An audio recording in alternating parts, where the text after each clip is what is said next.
오늘은 여러분 영국 영어, 영국 억양에 대해서 제가 가볍게 한번 얘기를 해 볼까 해요.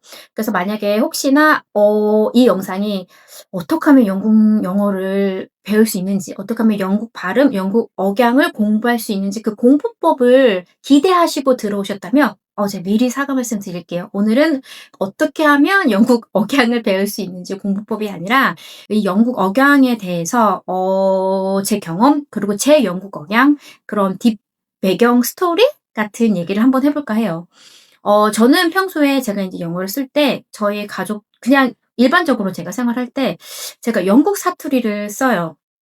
아무래도 제가 북쪽에서 계속 생활을 하고 있고 지금 저희가 만체스터에 살고 있는데 저희 남편도 북쪽 지역 출신이거든요. 그래서 저희 남편도 북쪽 억양을 사용하고 있고 저희가 여기 살고 있고 이런 환경과 그런 생활 환경 때문에 저도 다 자연스럽게 인제 북쪽 억양을 익히게 된 거예요. 그래서 아시는 분들은 아실 수 있지만 북쪽하고 남쪽하고 억양이 좀 많이 다르고 그다음에 저희가 일반적으로 알고 있는 영국 억양 있잖아요. 그런 뭐 포시 같은 억양은 남쪽 지역의 억양이라고 생각하시면 되세요. 북쪽 지역은 발음도 달라요. 제가 처음에 저 남편을 만났을 때 저는 제 남편이 영국인이 아닌 줄 알았어요. 저는 스페인 남잔데 자꾸 영국인이라고 나를 속인다고 생각을 했어요. 왜냐면 영어를 잘 알지 못하는 그때 당시에도 저희 남편의 그 영어 발음이 쪼금 특이한 거예요. 그때 가장 인상 깊었던 게 버스. 저희 남편은 어떻게 발음했냐면 보스 이렇게 발음하는 거예요. 그리고 또 하나 달랐던 게 저희 남편이 yes or no 할 때 no라고 발음을 할 때 no라고 발음을 하는 거예요. 그래서 듣는 게 뭔가 되게 이상했어요. 그다음에 I love 할 때 love도 I love가 아니라 I love, love 요렇게 발음하거든요. 그래서 이런 특징들을 그때 당시 저는 몰랐으니까 저희 남편이 그렇게 발음하니까 '이거 못 들어본 억양인데. 이상한 발음인데. 이거 다른 나라 사람인데 영국인인 척하는 거 아니야?'라고 생각을 했었어요. 근데 인제 제가 저희 신랑을 만나고 인제 저희도 북쪽에 자리를 잡고 이렇게 살고 하면서 북쪽 억양에 굉장히 저는 익숙해져 있어요. 그래서 저도 모르게 인제 생활을 하다 보니 저도 이제 북쪽 억양 사투리를 배우게 된 거예요. 제가 이러면서 느끼게 된 거예요. '내가 어떡하다가' 제가 영국에 늦게 왔잖아요. 27살 그러니까 완전 늦은 건 아니지만 보통 이제 유학을 가는 나이에 비해서는 제가 쪼금 늦게 온 편이라고 저는 생각을 했거든요. 그래서 하여튼 20대 후반에 영국에 왔어요. 그래도 보통 그때 당시에는 영어를 뭐 영국 영어에 뭐 없죠. 영국 영어 노출된 것도 없고 그냥 한국에서 배운 그냥 교육 과정, 정기 교육 과정 받고 뭐 영어 공부 나름대로 하고 영국을 온 거였으니까 이런 내가 지금 이렇게 영국 사투리 로컬 악센트를 쓰는 한국인이 되기까지 생각을 하면서 억양에 대해서 생각을 하게 된 거예요. 왜냐면 많은 한국 분들이 영국 억양에 대한 관심이 많으시더라고요. 특히 포시 악센트를 굉장히 배우고 싶어 하세요. 저도 한때 그랬어요. 그래서 쉐도잉도 해 보고 흉내도 내 보고 했는데 시간이 지나면서 제가 인제 또 영어 이거 프로그램 하면서 깨닫게 된 거죠. '아 이게 영어 억양은 이 악센트는 억지로 이것만 억양만 공부한다고 해서 억양이 만들어지는 게 아니구나.'라고 저는 깨달았어요. 그럼 이렇게 말씀하시는 분들이 있겠죠? 왜 배우들 중에서 특정 지역에 대한 억양으로 연기를 하셔야 되는 분들이 있잖아요. 근데 그 사람들은 어떻게 억양을 바꿔요? 제가 이거는 말씀드릴 수 있어요. 그분들은 일단 기본적인 영어가 돼 있으신 분들이잖아요. 예를 들어 만약에 영국인이라고 해 봐요. 원래 그 사람은 영국 북쪽 출신인데 그 포시 억양을 해 가지고 그런 영화 배역을 찍어야 되는 거예요. 그러면 그 사람도 훈련을 하죠. 스피치 트레이닝을 하겠죠? 근데 그 사람들은 일빈 영어가 어쨌든 모국어니까 기본적인 건 있단 말이에요. 그래서 그분들은 특별 훈련을 하셔서 억양이 바뀔 수 있다고 생각해요. 저희 한국 배우들도 똑같잖아요. 특정 억양을 연기하실 때는 배우셔 가지고 연습하셔 가지고 하듯이.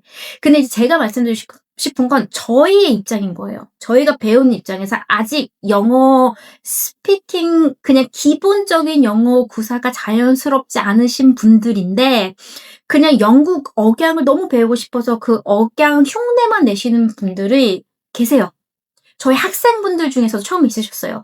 그러니까 그 보신 TV에서 보신 영국 억양 그 리듬이 있단 말이에요. 고거를 계속 연습하셔서 영어를 말씀하실 때 그 억양만 말을 하시는 거예요. 쉽게 설명해 드리면 하나의 틀이 있다고 생각해 봐요. 근데 모든 다른 영어 문장을 이 틀 구조에 맞춰 가지고 다 말을 하시는 거예요. 예를 들면 짜자자 이건 예리해요. 이런 의미라면 모든 영어 문장은 다 다른데 말을 하실 때마다 음흐흠, 음흐흠, 음흐흠 이 구조로 이 억양으로만 말씀을 하시는 거예요. 얼마나 어색하게 들리겠어요, 그 영어가. 그래서 저는 저희 배우는 학습자의 입장에서 말씀을 드릴게요. 저는 저희 남편의 억양을 가졌어요. 그래서 저희 시어머니도 어느 날 저한테 "야 너 완전 컴브리엔 다 됐다." 그러니까 컴브리엔 학센트 저희 남편이 컴브리 출신이거든요. 지역이 컴브리아라는 지역 출신인데 다른 영국인들도 저한테 컴브리엔 악센트가 있다고 말을 해요. 이거는 '아 저 영어 잘해요.' 잘난 체가 아니라 그 과정을 말씀드리고 싶었어요. 제가 이렇게 된 건 처음엔 당연히 없었죠. 제가 처음에 와 가지고 한국 악센트도 있었고 발음도 제대로 못했었고 했는데 제가 영어 발음은 정말 공부를 했어요. 억양이 아니라 발음이에요. 말 그대로 파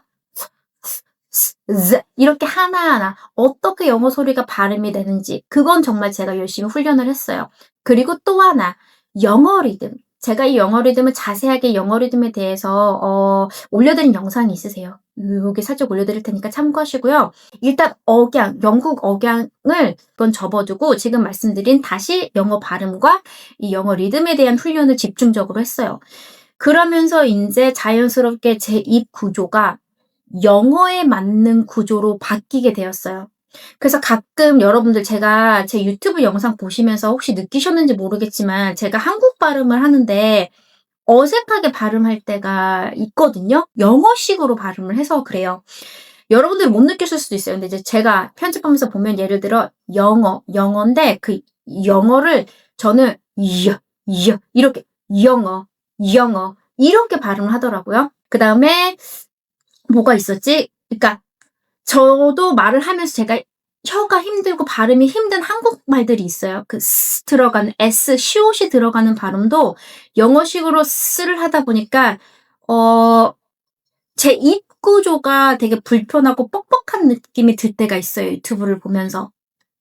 그러면서 제가 느낀 게 일단 이 기본 구조, 제 입 구조가 영어 발음과 그 영어 리듬이 영어에 맞게 움직여지니까 그다음부터 억양이 습득이 된다고 저는 느꼈거든요.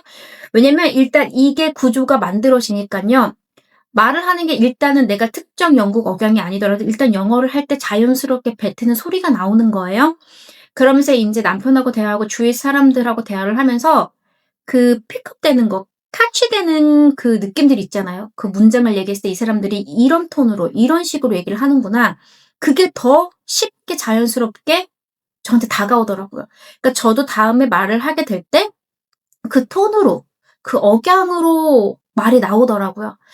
그래서 제가 깨달은 게 뭐냐면 그래서 제가 저희 학생분들께 계속 말씀드리는 게 뭐냐면 발음과 리듬 이거는 그러니까 영어 발음과 리듬은 훈련을 하셔야 돼요. 근데 억양은 이걸 억지로 공부한다고 억지로 한다고 해서 되는 게 아니라 일단 이 기본적인 발음과 리듬이 깔리면 내가 내 주위 환경, 내가 어느 영어에 가장 노출이 많이 되었는지, 내 주위에 어떤 사람들이 있는지, 그 사람들의 영향과 그 환경의 영향을 받으면서 자연스럽게 생기는 거구나, 자연스럽게 만들어지는 거구나라는 걸 깨닫게 되었어요.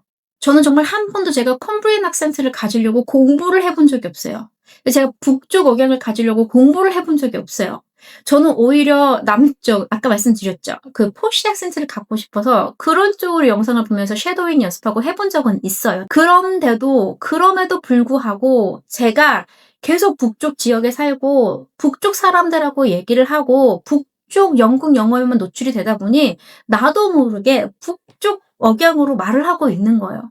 그래서 정말 제가 자신 있게 말씀을 드리는 게 저희 학생들에게 억양은 일단은 너무 크게 신경 쓰지 마세요. 선생님 저 한국의 억양" 이거는 한국어 억양이 아니라 아직도 영어를 말할 때 그 입 움직임이 말은 영어를 하시지만 한국어 입 구조로 영어를 말씀하시기 때문이에요. 한국어 호흡으로 영어를 말씀하시기 때문이에요. 한국 발음으로 영어를 발음하시기 때문이에요라고 말씀을 드려요. 일단 이 훈련부터 만드시고 이게 딱 자리 잡히시면 여러분들이 쓰고 싶은 그 억양, 그거에 계속 노출시키면 억양은 자연스럽게 따라옵니다."라고 제가 저희 학생들에게 정말 강조하는 부분이에요. 그래서 여러분들이 만약 영국 억양에 대한 그 갈망이 있으시다면 일단은 억양 연습이 아닌 억양 연습 아니세요. 이걸 먼저 만드셔야 되세요. 내 입을 영어에 적합한 입 구조로 다시 변형시키기 위한 훈련을 먼저 하셔야 되시는 거예요. 그게 제일 중요하세요. 저는 정말 이거 너무너무 중요하다고 저는 자신 있게 말할 수 있어요. 그러니까 오늘부터 여러분 이 입 구조를 어떻게 영국 영어식으로 바꿀 수 있는지 그 훈련부터 바로 시작해 보세요. 오늘은 제가 이렇게 가볍게 얘기한다고 했는데 또 말이 길어졌어요. 제가 원래 이렇게 말이 많은 사람이 아니거든요. 근데 나이가 먹으면서 아줌마가 되면 말이 많아진다는데 제가 아줌마가 되니까 이렇게 말이 많아졌나 봐요. 그래서 오늘도 어쨌든 이렇게 저의 이야기를 들어 주셔서 진심으로 감사드리고요. 저는 다음 영상에서 다시 찾아뵙도록 할게요.